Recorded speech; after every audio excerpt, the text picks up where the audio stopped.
আসসালামু আলাইকুম ভিউয়ার্স, আশা করি আপনারা সকলে ভালো আছেন। আপনাদের মাঝে আবার একটি সিলিং ফিটের কাজ নিয়ে আসলাম। আমরা এই কাজগুলো সাধারণত সিমেন্ট বালু দিয়ে করে থাকি। আপনারা কেউ যদি এই ধরনের কাজগুলো করাতে চান তাহলে আমার স্ক্রিনে দেওয়া নম্বরে যোগাযোগ করুন।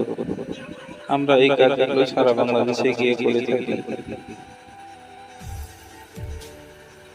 আপনারা কেউ যদি এই ধরনের কাজগুলো করাতে চান তাহলে আমাদের সাথে যোগাযোগ করুন। এবং আমার কাজগুলো যদি ভালো লেগে থাকে অবশ্যই একটি লাইক দিন এবং নতুন নতুন ভিডিও পেতে আমার চ্যানেলটি সাবস্ক্রাইব করে সাথে থাকুন।